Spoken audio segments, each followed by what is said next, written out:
that they've done during the time that they didn't even know, like, it's like... If someone accepted Islam, that means they became a Muslim, they said the Shahada, they used to follow... I'm talking about the people that I actually mentioned to you. Oh, you mean the ones... that came out recently, yeah. So, that they like I even said, their judgment is entirely with Allah. So if somebody lives in the Amazon forest, he or she hasn't experienced civilization, hasn't heard about Muhammad sallallahu alaihi wasallam, hasn't heard the message of Islam, then it is up to Allah to judge them as He wishes on the Day of Judgment. Allah is not going to be unjust to them. So if they haven't come across the message of Islam... You know the certain verses, like, you know, if you do certain things, right, then you can't go into Jannah, sure, like, no matter what you do. Yeah. Like so I said, what about if they do them sins? So that is a generic rule. So if Allah will forgive every sin except shirk, associating partners with Allah. Yes, this is one sin. But that too, before you die, you have the opportunity to ask for forgiveness and to basically turn away from this sin of shirk. Yes, associating partners with Allah. But once you stop breathing your last and you had continued in that shirk, in associating partners with Allah and ascribing partners to Allah, then surely Allah will not forgive that sin. But every other sin, Allah is capable of forgiving and will forgive if He so wishes. Yes. However, for those people who haven't heard the message of Allah, those people who might be living in some tribe, in some forest, in some faraway place, then it is entirely up to Allah on the Day of Judgment how He's going to judge them, how He's going to establish judgment between them and those tribes, basically, between Him and the tribes. And this is entirely up to us. So the scholars say that we do not judge them whether they'll go to hell or heaven.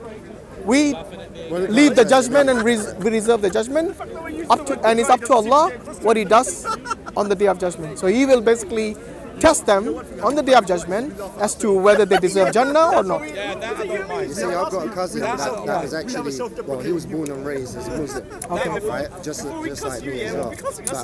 But they've actually faded away, and they live in a Muslim country right now. Okay. You know, they still drink, etc. and stuff. You know, like drink alcohol, do zina.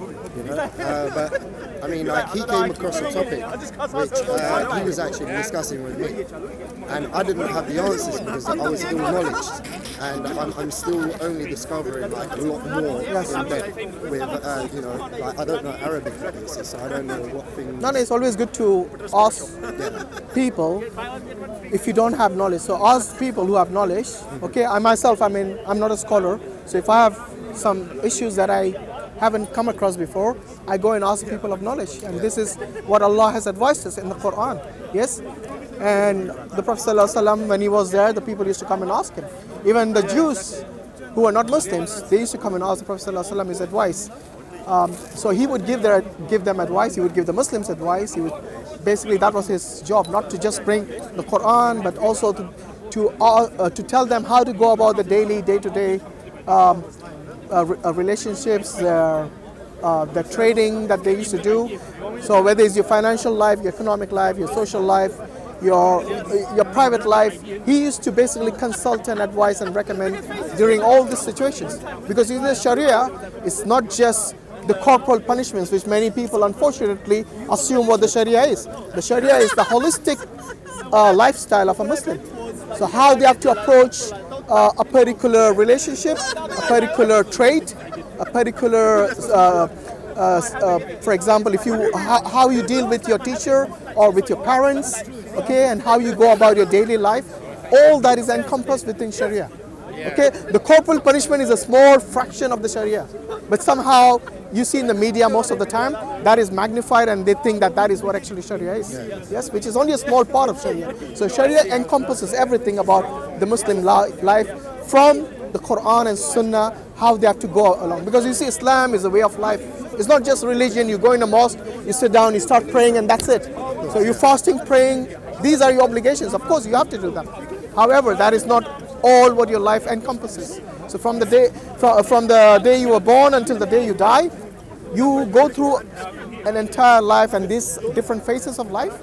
And the Sharia is basically a framework within which you work, and this will inshallah guide you towards Jannah, towards paradise, because Allah has promised paradise to the people who do righteous. deeds, both male and female. Allah has promised them paradise, and Allah doesn't break His promise. And this is what the Muslims have been told to inform the others about as well.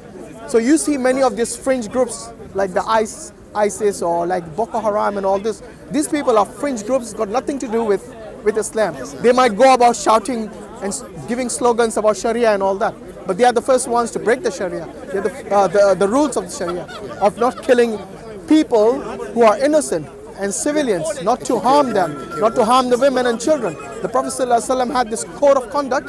Even when his soldiers used to go in a war, he used to tell them this code of conduct, yes, which they had to abide by. Not to kill women, children, not to kill people who are basically devoted their life to the worship of God, whether they be rabbis or they be priests in the church or in the synagogues, not to harm them. I think we are overdoing it today, aren't we? Yes. So basically, this is what the Sharia is. It's basically kind of a framework which helps you to go about your every aspect of your life, whether it is your personal life, your social life, your economic life. Even during wars, they had rules. You know, like they have the Geneva Convention today.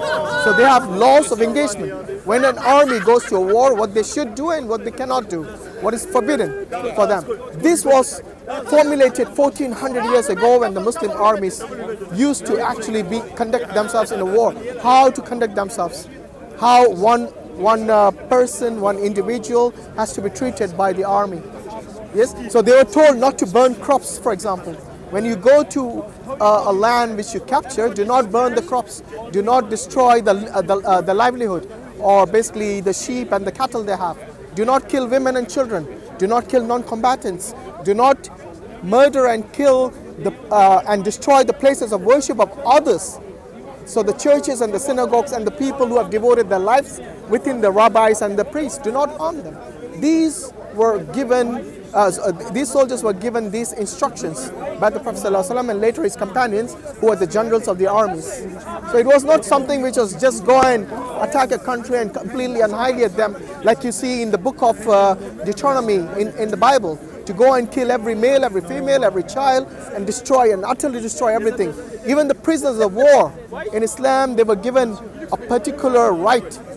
Can you imagine? At that time, people did not even comprehend this. How can these people who are willing to capture us and kill us and harm us and even rape our women and children, how do we afford to give them any rights whatsoever? That was the mentality at that point. Yeah. But in Islam, the people who were captured, they were given rights. For example, the ones who were captured and they were educated, so they could buy their freedom by teaching 10 Muslims how to read and write. So if they were educated... Are you talking about the earlier periods of Islam or like the Ottoman time? Early, like 1400 years ago, you know, yeah. Then at that time. So this early period of Islam, and even later on, the ruling still stays. So at that time, when the prisoners of war were captured, they could get away, they could become free men, if they educated 10 people. So this set conditions as to how you can obtain your freedom. So it wasn't like completely just behind bars and that's it. You know, like recently I've been like finding out a lot more about my ancestry. I'm Turkish. Oh, but I'm... Nasılsın? İyiyim, teşekkürler. Is that how you say it? Well, like yes, if you're yes. a Muslim, you say Alhamdulillah. Alhamdulillah. In any situation. Then you say how are you, which is Sen nasılsın? Sen nasılsın? Yeah. So nice yeah. place. I've been to Turkey. Yes. I've been a couple of times. Have you been to I've been to Istanbul, yes. Very nice place. Yeah, that's what I was actually going to touch upon. You see, like this video that I watched, it was from like it was an English guy that did the video, right? Okay. About the Ottomans, about how it started, etc. And obviously, I'm British. I'm born and bred in London. So like I've actually, you know, like as a Muslim, not being the greatest of Muslims, but I've still held my faith and I'm still trying to find it.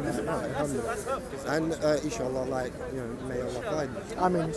So basically, when I was actually watching it, the Ottoman Sultan Mehmet II, yes. right?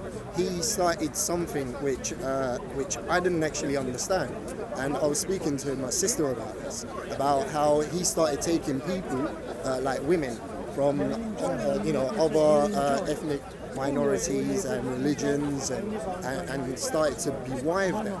And started to bewive them. just taking free people. Basically, when you conquer, right, you take the women and etc. Right? He was taking like certain pretty women, and like in his concubine. Right? Okay. And in that concubine, there was apparently hundreds of women, and whichever one he fancied, he would actually take them, bewive them, and have a kid. Okay. Right? I don't know if you know about this. I haven't studied the Ottoman history. But here's the question that I've got for you, though. Yeah. What's your name, by the way, brother? Murat. Murat? Yeah. Okay. And he started to bewive certain women that he wanted, so that he could have kids and then like carry on his trade. Yeah. And you see, in the video, what it says is that there was certain imams. So who made helped this? him out. Who made this documentary? This documentary, if you actually go on online and then write the Ottoman, the Ottomans, right? I was just flicking through, and then like I just see a video that caught my attention. It's about an hour long about the Ottoman history, how it began. It talks about the Ottoman Sultan, which was Osman. He started as like a guy from a small village, a little tribe, and then it actually grew from there, where other tribes was trying to attack him, and then like he started gathering people. And then like it grew and grew, and it started from Bursa, and then it expanded from there, where Bursa is the first place where we had a palace built, right? And it just grew from there, and then like they started taking other people on board, but he was doing it for justice, like for righteousness, to be able to live in harmony. Okay. So he started taking everyone on board, and then it got to a period where it was very, very big, as you know, like the Ottoman Empire, Yes.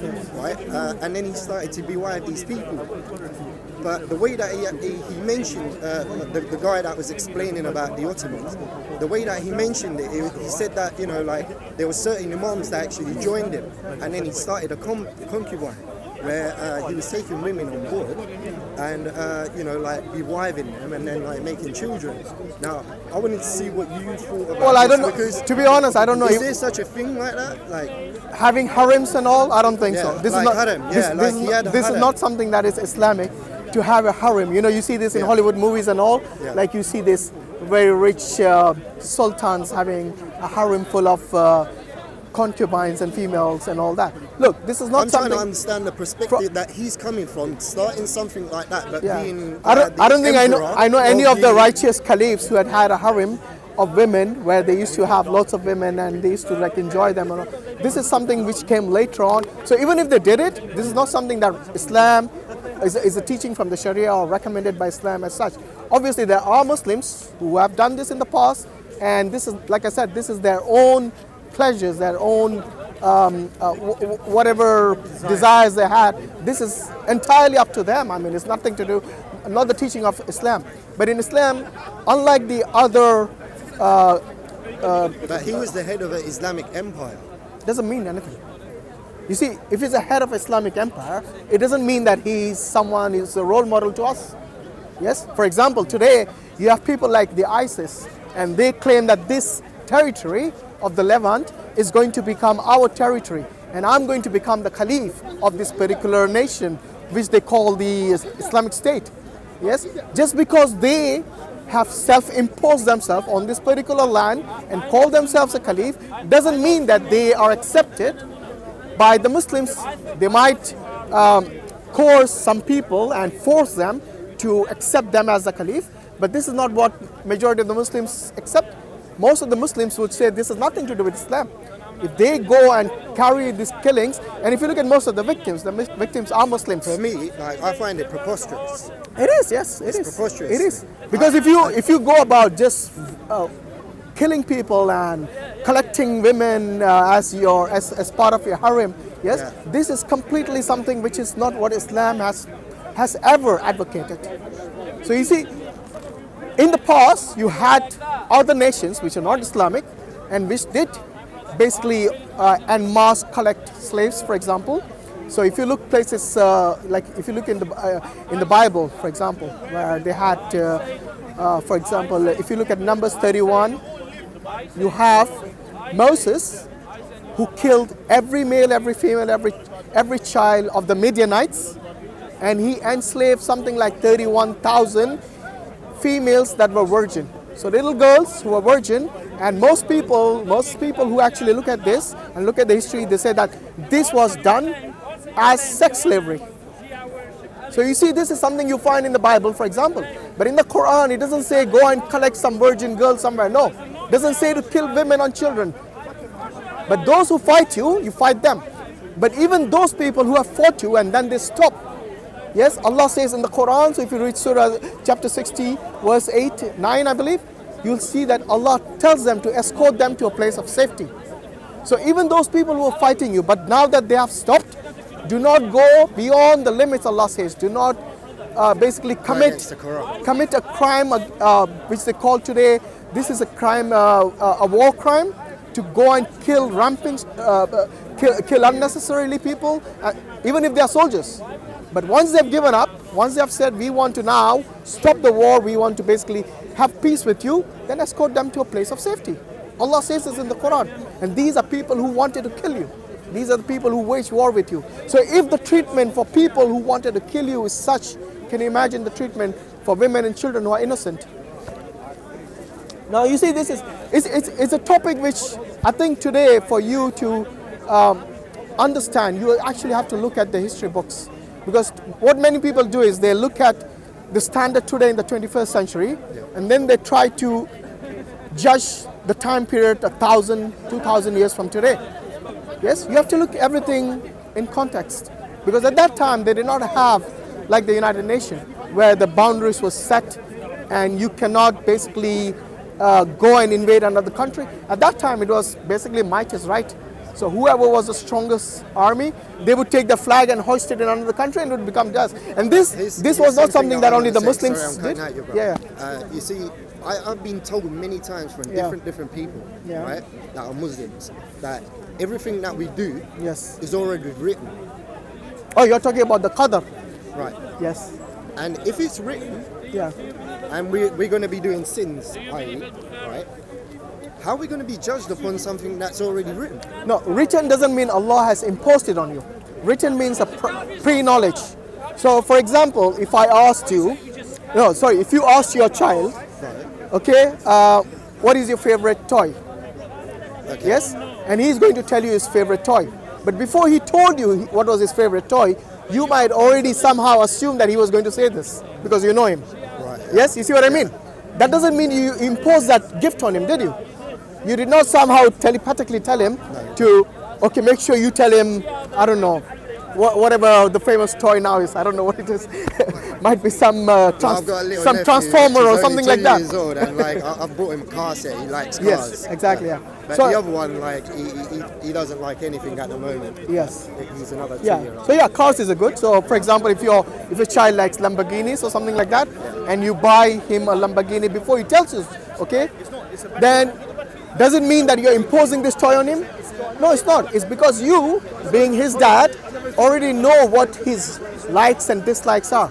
But you see, now you replace yourself or basically substitute what you as a dad did for your son, substitute that with Allah doing it for his creation. So if Allah knows the future, because you see Allah transcends both time and space.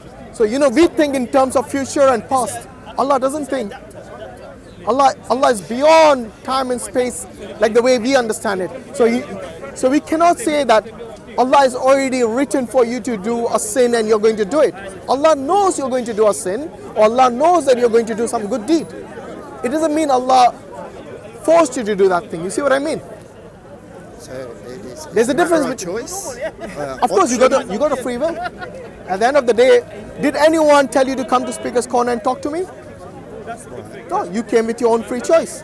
Yes? And this is the free choice which everyone has, regardless of whether you believe in God or you're an atheist or an agnostic. You have this free choice. But he already knows what I'm going to do, right? Pre-knowledge is not the same as Allah actualizing what you're doing and forcing it upon you to do a certain thing. For example, did you feel that you were forced to come to this place? No. You didn't. So this is your free will which brought you here today. That's correct. But Allah knew you were going to come here today. You see what I mean? Right. And Allah had written this long before you were even born. Long before this universe was created. Yes? Yeah. Allah wrote all this. That means this is something that is a pre-knowledge. Remember I told you Allah transcends time and space? So we think in terms of future, past. So it's all about controlling nefis. It's all about you abiding by what the Prophet ﷺ and Allah has told you to basically. So if Allah and His Rasul told you to, is forbidden you something, prohibited you from doing something, then you should abstain from that. And you should do what Allah and His Rasul has recommended for you. It's as simple as that. Halal and haram. How does it become a sin if he already knows when we go in front of him? No, because you did it with your free will. Whatever sin or good deed you did with your free will. How is it in free will if it's already written? Just like I told you. Just because Allah has written something thousands and millions of years ago, yes, doesn't mean Allah forced you to do it. It's something. I can't like communicate the two logic together. Why? I mean, like you're saying it's free will. If it's free will and it's already written, that's not free will, is it? Just like it's I told. Predetermined. No. Predetermined and pre-knowledge. You need to basically see the difference between what you, for example, the way you came to this park, right, and the fact that Allah has written already that you'll come to the park. Do you see any? Anything contradictory in that? No, Yes. I don't in that it's explanation. But So how would you, if you can reconcile this scenario quite easily, then why can't you reconcile the rest of it in the same manner? For example, if you were going to do a particular sin, yes, and Allah has already known that you're going to commit that sin, obviously Allah is not going to intervene in you doing a good deed and a bad deed if He doesn't wish to. Yes? So if you are going to do something, no one is going to force you to do that. And if you're going to do something good, do good, no one is going to force you to stop you from doing that good. You are going to do it based on your own free will, and Allah will test you on the day of judgment based on this free will of yours. Did I not give you? Even though it's written, what you're telling me is that it's written in like that. Obviously, because with my knowledge, with my capabilities, Yeah. with knowing right from wrong, Yes. right, I could actually commit the sin, or I can't commit the sin. So that's two parts, right? Yeah. And you have to make the choice. I have to make the choice. Absolutely. But it's already written which way I'm going to go, right? Yes. So if it's already written which way I'm going to go, how does that still become a sin? Because obviously I'm making the judgment. But you don't know I'm that. making the judgment, but it's already written. No, listen. So if I'm actually going in that path, Yeah. Allah Ta'ala, yeah? If He already knows, I mean, like, how does that become a sin? Because He already knows that it's going to become a sin. How could I be... Just because He knows it, for example, I'll give you another example. Take the example of a teacher and a student. Yes? Right. The teacher is teaching these students for the whole year. Yes? Okay. When the exam approaches, the teacher knows which students are going to fail and which students are definitely going to pass, based on the hard But work. He assesses them beforehand, right? No, hear me out. Is that pre-assessment? Hear me out. This teacher is only predicting who's going to fail and who's going to pass. Yes? Right. But that prediction is made on what? On the experience of the teacher for the whole year. She or he has been teaching those students. Yes? When the exam comes near and they have completed the exams and the results come, apparently her prediction was exactly what she predicted before. Yes? That those students who were not working hard, those students who did not work hard during the whole year, they obviously failed because this is what was bound to happen. Now, just because the teacher predicted, let's say the teacher even wrote it down, yes, in her own little diary, that these X, Y, and Z students are going to fail. So these X, Y, and Z students are going to fail. She already wrote it down before they failed. Now, when the actual result came and they failed, would you say that is the teacher's fault? No. Why? The teacher wrote it down, just like God wrote it down. The teacher wrote it down that they are going to fail. Why don't you blame the teacher? The people that she got wrong. That's fine. The people that remember, example, she's it's not all based on IQ, right? No. It's all based on IQ. Yeah, Murad, you need to understand one thing. For the teacher, you're right. It is possible for her to get things wrong. Yeah. Or get it right sometimes and get it wrong other times. But you see, in the case of Allah, The knowledge is absolute. So Allah knows when He knows something, He knows it for certain. So Allah will not make that mistake of probability. Maybe He's going to fail it, maybe He's going to pass. Allah knows this. But you see, because Allah has given you free will, just like you as a student, Jazakallah khair, just like you as a student had the opportunity for the whole year to either study and pass or do not study and fail. Yes? The teacher was your guide. The teacher told you what subjects to study in order to pass the exams. But you, because of using your own free will, you decided not to study those subjects. So this now is the scenario like the Prophet ﷺ. He came with a guidance called the Quran. The Quran is a guidance and he was a guide. With his guidance and with the guidance of Allah subhanahu wa ta'ala in the Quran, yes, if someone decides that no, they don't want to abide by what Allah has recommended for them and they would do things which Allah has prohibited in the Quran, then it is their free will to decide in this earth. Because we, unlike the angels, you know, the angels do not have a free will like us. So the angels, if they're told to prostrate to Allah from the time they were created until eternity, then they have to do it. They have no choice. So they cannot stand up and say, I'm going to protest against God, yes, and I'm not going to pray the way he does. Like the way the jinn, the shaitan did. You see, the shaitan was asked to prostrate to Adam when he was created. But he said, no, I will not prostrate to one who's created from dust. I'm created from fire. So his ego and his takabbur came out, and that is what proved detrimental to him. But a human being like the jinn is given the free will and the ability to choose. Either to choose to accept or reject the guidance that is given to him. So you see that student who was told for the whole year to study, but they did not study, and ultimately they failed. You cannot pin that on the teacher, can you? No, you can't. No. There you go. And the qadr works the same way. Is that clear? Okay. All right. Anyway, I think I have to go and pray Asr because they're doing that Asr. So inshallah, Jazakallah khair for your time. Murad, right? Murad, okay. yeah. Thank you very much for your time. You take care, my brother. Assalamu alaikum. Just going to do Asr quickly. Brothers, you want to give it to the rightful owners? We can throw this one away. We don't need it anymore.